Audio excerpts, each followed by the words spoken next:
सदाशिवसमारम्भां शङ्कराचार्यमध्यमाम् अस्मदाचार्यपर्यन्तां वन्दे गुरुपरम्पराम्.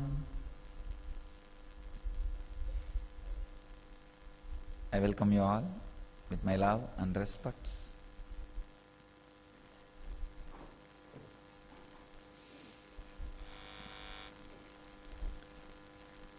The today's subject, healing through meditation. Next few days I am continuously going to talk on different researches on healing and meditation.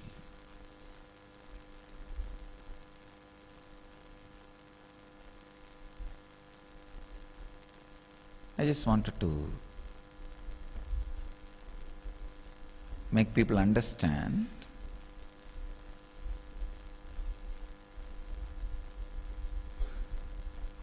about the different effects of meditation on your brain and the system, and the direct techniques to create those effects. Here I am with some of the researches. These modern day scientists have done. Vincent Giampapa, MD, is a doctor and anti-aging researcher, and I'll explain how the words of Patanjali and Swatmarama is beautifully proved by this research. This research proves that certain brainwave frequencies, brain releases highly beneficial substances including human growth hormone, a major healing hormone, and three other effects he records. Cortisol comes down, the stress hormone, aging hormone. DHEA, the dehydroepiandrosterone, goes up, which is responsible for our physiological age and resistance to diseases, which is responsible for our vibrant, healthy, and ability to fight diseases. And third, important, melatonin goes up, which is responsible for our sound sleep and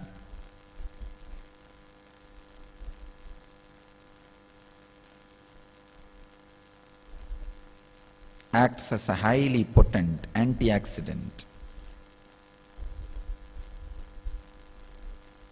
There are some more researches. I'll come back to all that.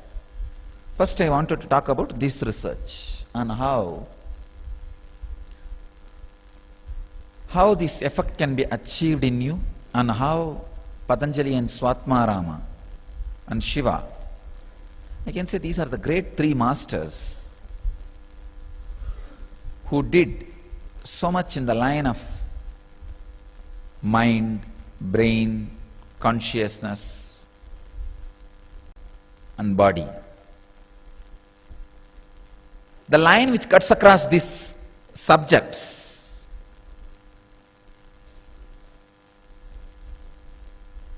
no other tradition, no other group,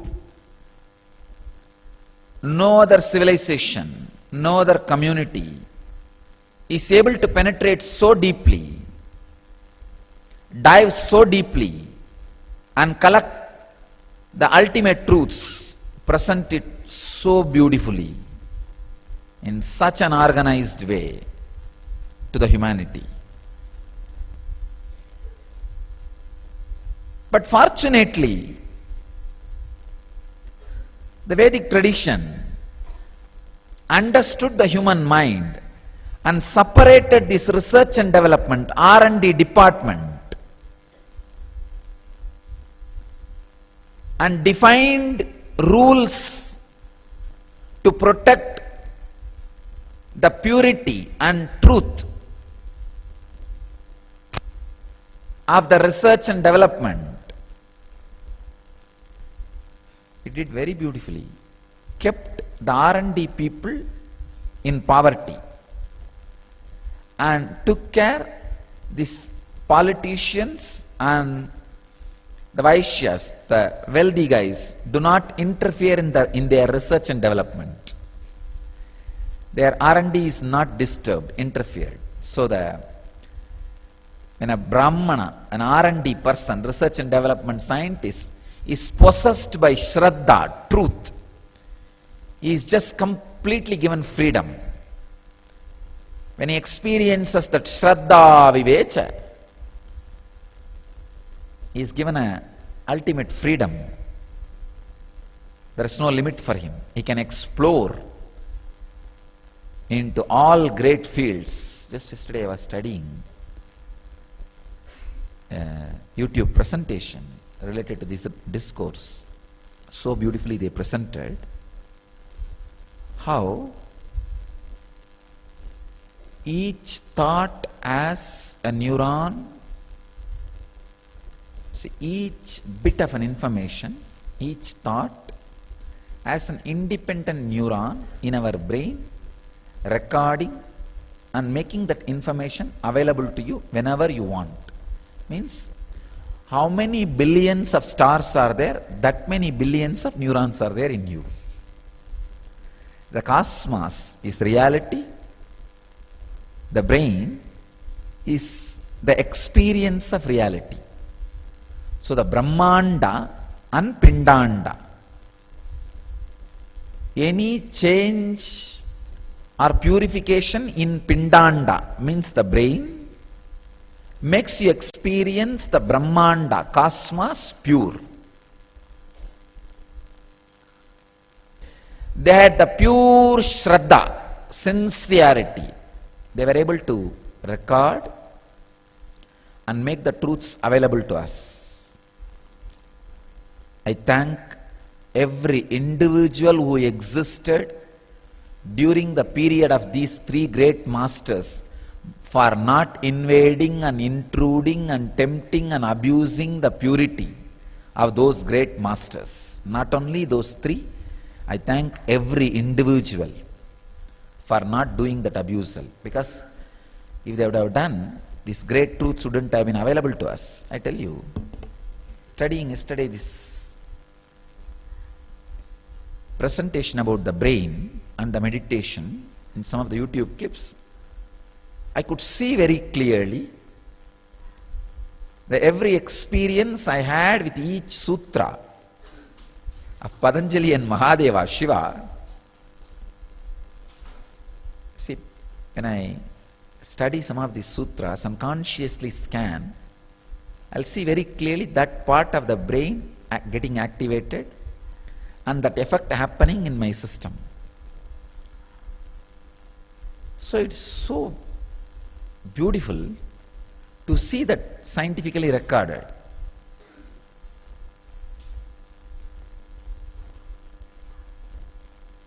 Every bit of information is held by a neuron in your brain. Even the world's largest library, the amount of information it has, your single brain can have larger, more information than that amount. World's largest library, the amount of information it contains, more amount of information can be stored in your single brain. Of course, if you have it.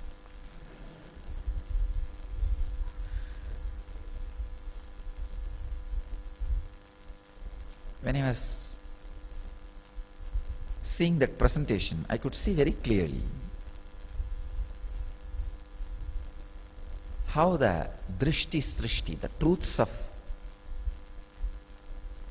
experiencing the cosmos as you want, is connected through these great scientific understandings and these researches. Sometime some parts of your brain somehow labels some experiences as unwanted or wound or pain, then that part is forcibly, purposely dumped into the archive section. Unretrievable archive section by your own decision, because you connect that with a suffering, wound, you dump that. Understand? When you dump, you don't dump only that particular information, all information related to that particular information. I tell you, anybody who suffered and memorized subject and wrote exam forgets the whole subject within 6 months. The more stress you put on exam, more quickly you forget the subject. I'm telling you directly. If you are an engineer, software engineer, or a doctor, or lawyer 5 years before, now try to remember what you studied for your examination. You may remember what you are using every day now, that's all. Nothing more than that. Nothing can be remembered. Because of so much suffering associated to exam, and studying which is done for exam makes you hate that whole process. You dump the whole thing into the unretrievable archive. So, the game between unretrievable archive, constantly enjoyed memory. The constantly cherished memory is fantasy, greed. Information dumped into the unretrievable archives is fear. Unfortunately, when you dump something forcibly into the retrievable archive, some part of your brain gets the fear it may come up by itself. That fear itself constantly reminds and pushes that material to surface again and again. The self-contradicting experience, the inner conflict, which you dump into unretrievable archive, the force with which you dump creates a fear it may surface by itself for some reason. This too creates a conflict. So now 3 factors. 1, the fantasy, and the fear. The fantasy may take over. Second, the unretrievable archive. The memory is dumped into the unretrievable archives, and the fear it may surface by itself.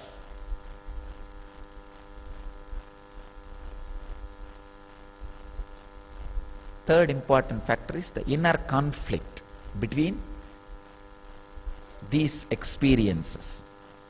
This is the mirror on which the cosmos is reflecting in your system. That is why I say, whatever you see, whatever you hear, do not believe. And outside the video and the scene which is shown to you, it is done inside your brain. So much of morphing is happening inside your brain. Misrepresentation, manipulation and morphing done inside your brain is what I call Maya. 3M is the 4th M.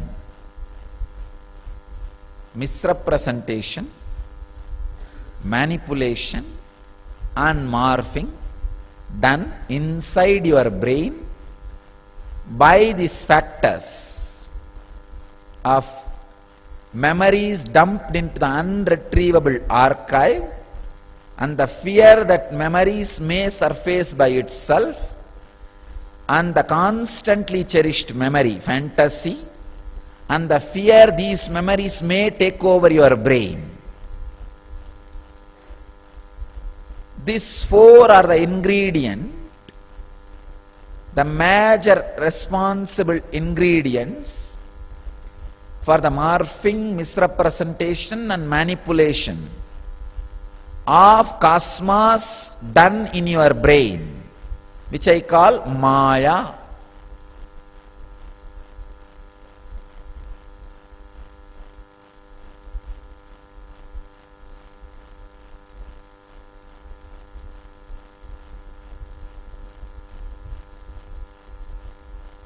Let me come to the solution.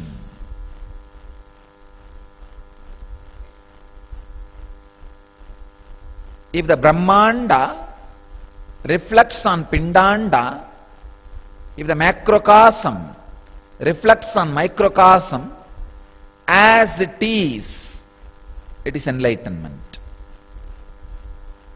That is what I call incarnation, embodiment of cosmos. You don't need to be born as incarnation. You can just explode and experience your avatarhood, incarnationhood, any moment you decide.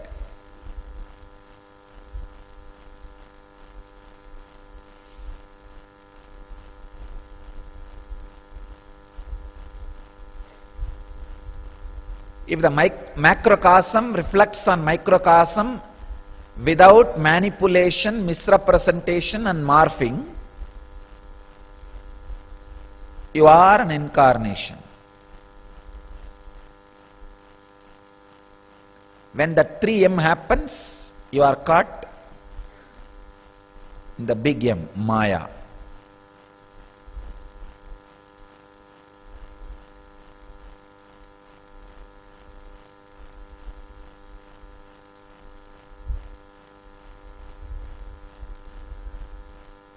How to stop this 3M happening in the system?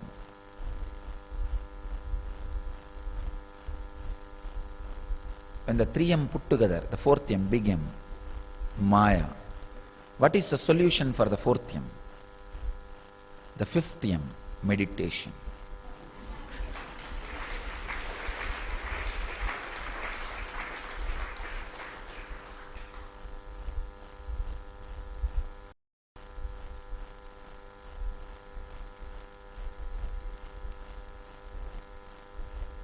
Even the 5th M is nothing but the solution for this problem, to stop this morphing, manipulation, misrepresentation.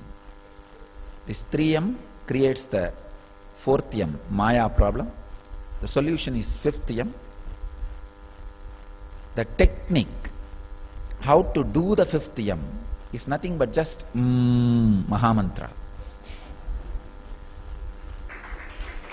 Intense Actually, the Mahamantra puts all neurons in such restful awareness,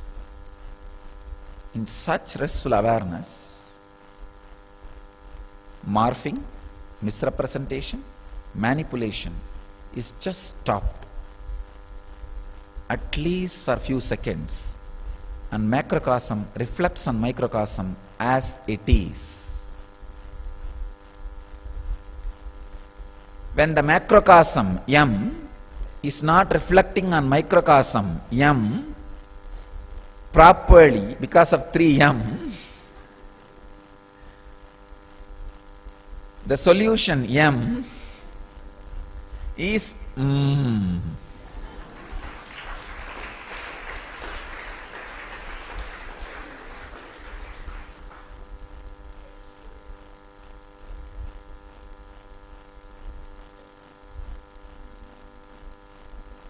Let me give you one more important tip. The revelation, truth. With this understanding, this Mahamantra technique, the intense humming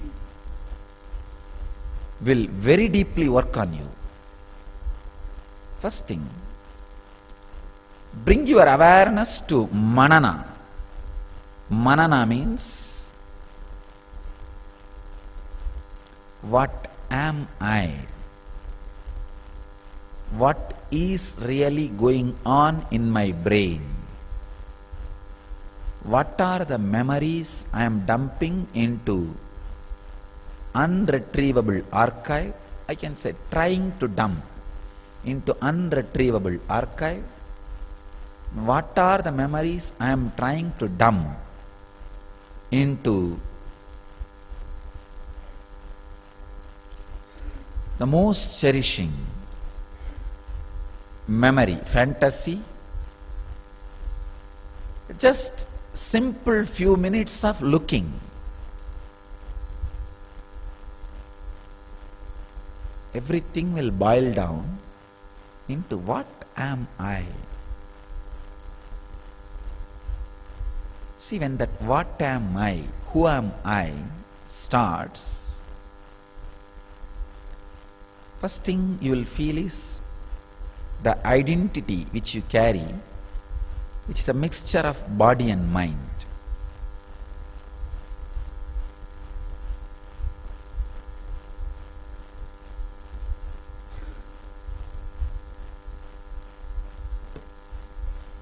If you just look a little deeply, is it really body and mind me? Suddenly, Shastra Pramana, the scriptural truths, or Apta Pramana, the master's experience, may come for your help. It will say, no, Swamiji said, I am not just the body. Yes. Even Raman Maharshi says, I am not just the body. Upanishad says, I am not just body. When these Shastra Pramana and Apta Pramana comes to your help, how much of Vidarka you have, that much these two will become Atma Pramana. Understand? These two help will not become 100% experience in you immediately, but they too will be of a tremendous help. First, when you have the manana, the identity which you feel, the mixture of your body and mind, if it is 100-gram weight, when you remember these two, Shastra Pramana and Apta Pramana, maybe based on your Shraddha, Vidarka, 60-gram weight may drop from your identity, or even 90-gram weight may drop. Rarely, even 100-gram weight may drop.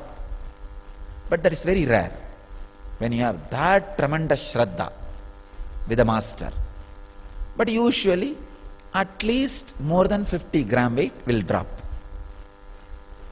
After that remaining identity which is there, the remaining, try to look with awareness. What is this? What am I? Understand how much the Shastra Pramana and Apta Pramana helps? Take that help. More than that, don't bother. You yourself put your sadhana. When you have the Shastra Pramana and Apta Pramana too strongly, you don't need sadhana. But when there is little less Apta Pramana, means the Shraddha with the master, you need little sadhana. That sadhana is what I call, look, really what? Who am I? within 5-10 minutes, your mind will be bored or tired and slip away. Now this is the time for Mahamantra. Understand? Please understand. The who am I or what am I is not the question for you to get answer. No. It is the process for you to get prepared for experience. Don't expect there will be answer. Suddenly somebody will appear. Oh my son, this is you are. No. No. This is not the question to be answered, the process to be experienced. So I am giving you a very important, powerful process, technique. Today, it's one of my great gift to all of you, LE participants. Understand? This is the process. Let me describe. Remember, the cosmos is not reflecting as it is in your system. The macrocosm is not perceived, experienced as it is in microcosm. First truth. This gap between 2m is because of 3m. For the same video, when you add wrong music,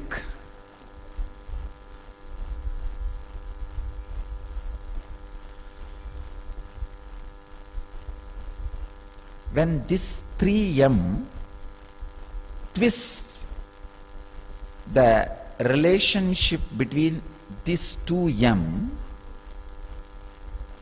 that is what I call Maya. Next m. So the solution is the ultimate m, meditation, and before meditation, technique. Please understand, meditation can be called as two part: manana, dhyana. Manana is a process, dhyana is the technique. So now I am giving you two part. First, manana. Who am I? When you start digging, you will have that lump of identity. That is what I call aborted baby. The identity which you carry, the mixture of body and mind, is aborted baby.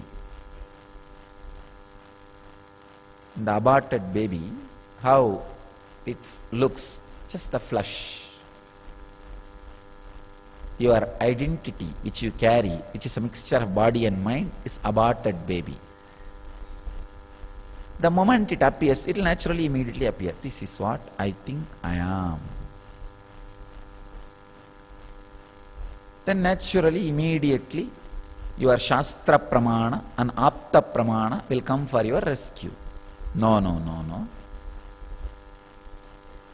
Books says, all the books I read. See, all the books you read means anything which you did not directly receive from the master, but spiritual knowledge, is Shastra Pramana. Even if you have read Ramana Maharishi's books, J. Krishnamurti's books, and have not seen them, directly had initiation from them, it is Shastra Pramana. If you have read Ramakrishna's books, but you have not directly seen him or had initiation from him, it is Shastra Pramana only.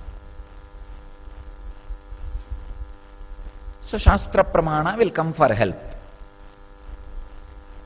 Then, if you are fortunate to sit at the feet of the master, The apta pramana, master's experience also will come for help. You can just remember, I have seen somebody who had such a big wound and did not even know about it for 5 days. I myself lived around him during those 5 days. Not only did not put any medicine or any care and did not even know that has happened. Shastra pramana, apta pramana. The master's experience comes. Oh, then I am body is not ultimate truth. Something else is there. The apta pramana, that will come for help. When these two comes for help, depending on our shraddha, maybe 50 to even 100% of that idea of identity will be dropped. If 100% drops, no problem. Nothing more need to be done. Then you already have the ultimate yam, mauna. So nothing is required. When that ultimate yam, mauna, does not happen, don't bother. Now continue the manana. Who am I? Then what am I?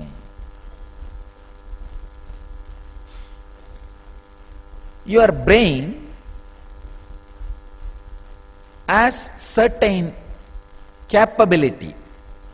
It can be alert and aware and hold on to a particular truth for few minutes.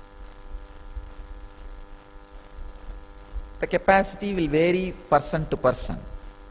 Don't bother about the capacity. How much capacity you have, that much time, that many minutes, your brain will hold on to that manana. Who am I? When it drifts away, slips away, don't have worry or guilt. Don't create one more engram. No. One more morphing. No. Morphing on morphing. No.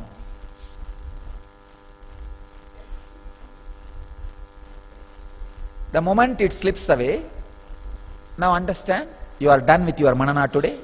Today's manana is over. Don't do second time. Start Mahamantra, technique now. Manana is over, go to dhyana. Maybe do it to the extent, maybe 20 minutes, so intensely. After that, the manana will be happening by itself in your system whole day. Please understand. If you try to do manana, they have some grinder inside and they are peeling the coconut.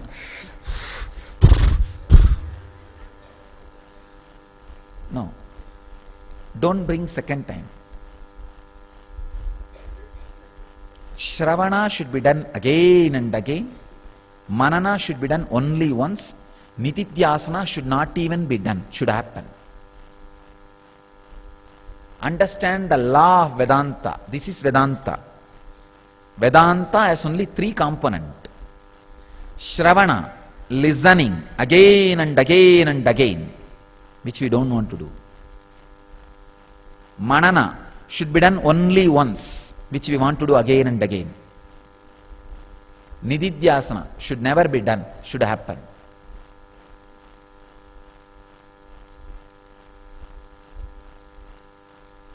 The essence of Vedanta is this one process. 20 minutes, do intense Mahamantra. I saw yesterday very clearly, when they described about the brain, each bit of information being received by neuron and getting stored, in a chaotic way they are all blown away into your brain. Like a small, you see, when a cyclone comes on a desert, how the dust, huge amount of dust is thrown in the air, Same way, one small fear moves on your brain, billions of neurons are thrown away, blown away on low speed internet connection in YouTube. That also get clocked. So chaos into chaos. So I was seeing how to sort out this, how to settle the dust down. Mahamantra is the technique. Immediately dust settles down. When the dust settles down, manana becomes habit. Manana becomes lifestyle. Manana means which is supposed to be happening as long as your mind is there. Means the normal frequency of the mind is raised to the higher frequency by the meditation Mahamantra technique.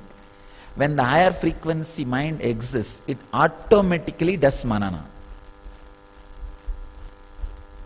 That is what again and again and again insist on being in the restful awareness whole day. Automatically the manana goes on and on and on. Manana leads to mauna, the ultimate silence.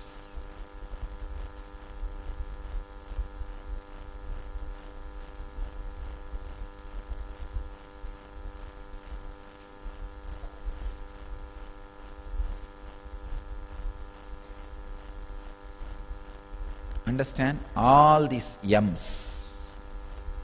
Then these two yam, me and mine, will disappear.